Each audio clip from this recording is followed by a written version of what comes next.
Hello friends, આજે આપણે બનાવીશું ખાખરા પીઝા.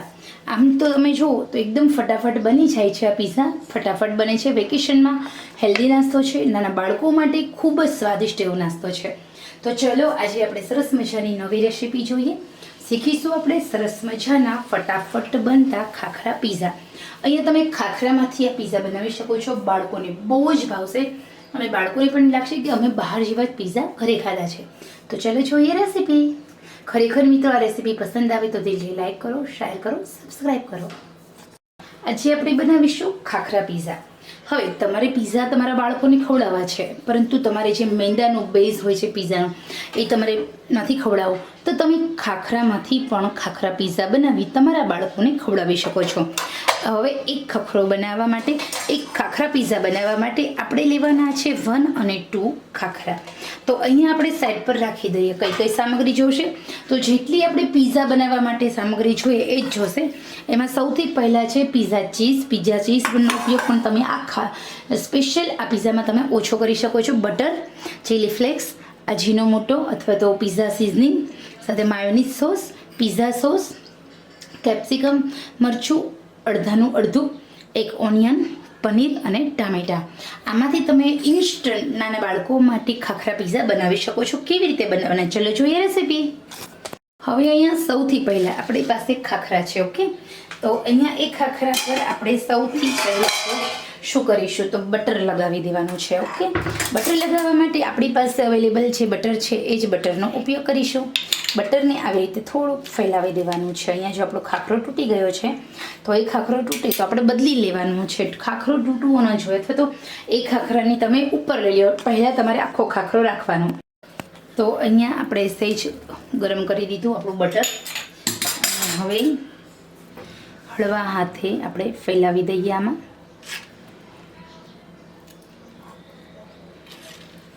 બટરને આપણે લઈ લેવાનું છે. જે પીઝા સોસ આવે છે એ ઉમેરી દઈએ.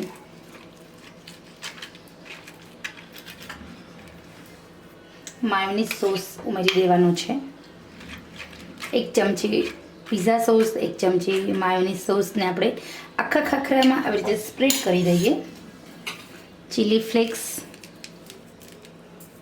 ત્યાર પછી આવશે પીઝા સિઝનિંગ. ઓકે, હવે આપણે સેકન્ડ જે લઈશું ખાખરો એના પર પણ આપણે એ જ પ્રોસેસ કરીશું. હવે આપણો ખાખરો ઓછો તૂટે કારણ કે નીચે આપણી ડબલ ખાખરાનું લેયર થઈ ગયું છે એટલા માટે.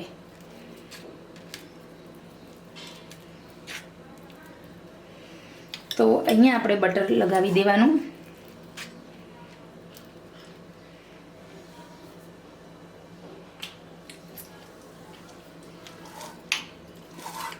બટર લગાવ્યા પછી આપણે પીઝા હટ ચીલી ફ્લેક્સ ઉમેરી દઈએ.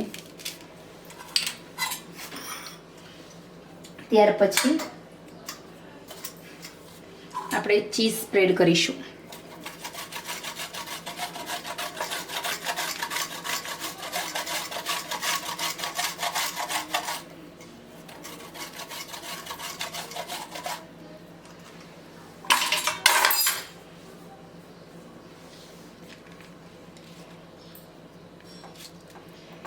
ચીઝ ફેલાવી દીધા બાદ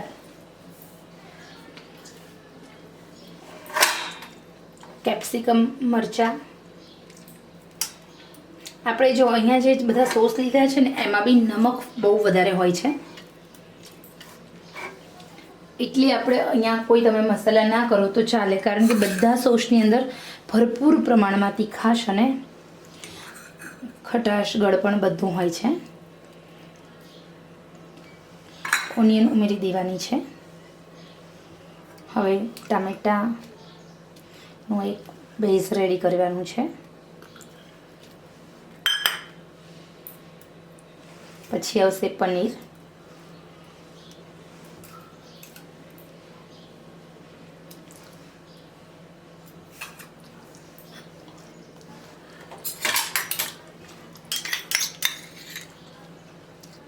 પછી જે પીઝા સોસ આવે છે પિઝા સોસ, માયોનીઝ સોસ છે,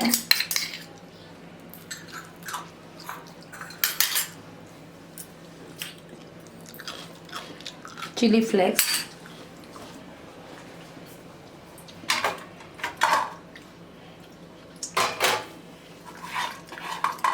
અને ફરી આપણે ચીઝ ઉમેરી દેવાનું છે. તમારે જેટલા પ્રમાણમાં તમે ચીઝનો ઉપયોગ કરતા હોય એટલા પ્રમાણમાં આરામથી તમારે ચીઝનો ઉપયોગ કરવાનો રહેશે, ઓછું વધારે. ઓકે, તો અહીંયા એકદમ સરસ રીતે આપણે આપણા પિઝા રેડી કરી દીધો છે. હવે આપણે બેક કરવા મૂકવાનું છે. તમે અહીંયા જોઈ શકો છો, બેક કરવા માટે મેં ફ્રાય પેન લીધી છે. આપણે જે બટર થોડું મેં રાખ્યું હતું, અહીંયા જે 1 ક્યુબ બટર આવે છે, મેં બહુ ઓછા બટરનો ઉપયોગ કર્યો છે. એને આપણે આવી રીતે ફેલાવી દઈએ.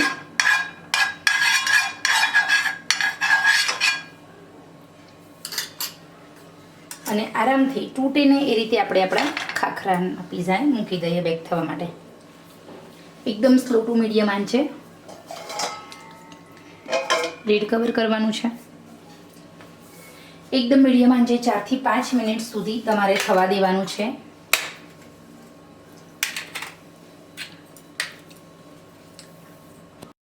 તો અહીંયા આપણા સરસ મજાના ખાખરા પિઝા બનીને રેડી થઈ ગયા છે. હવે સાચવીને આપણે પિઝાને લેવાના છે પ્લેટમાં. તો અહીંયા તમે જોઈ શકો છો. હવે આપણે આ પિઝાને કટ કરીશું.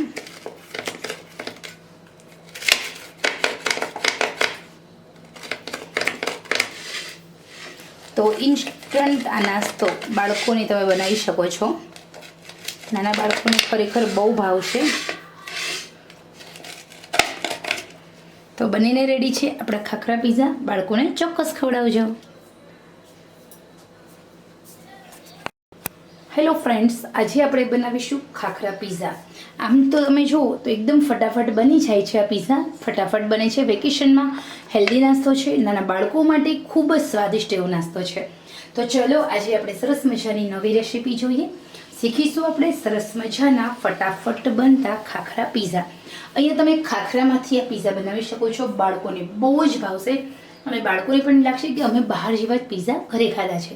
તો ચલો જોઈએ રેસીપી. ખરેખર મિત્રો આ રેસીપી પસંદ આવે તો દિલથી લાઈક કરો, શેર કરો, સબસ્ક્રાઈબ કરો.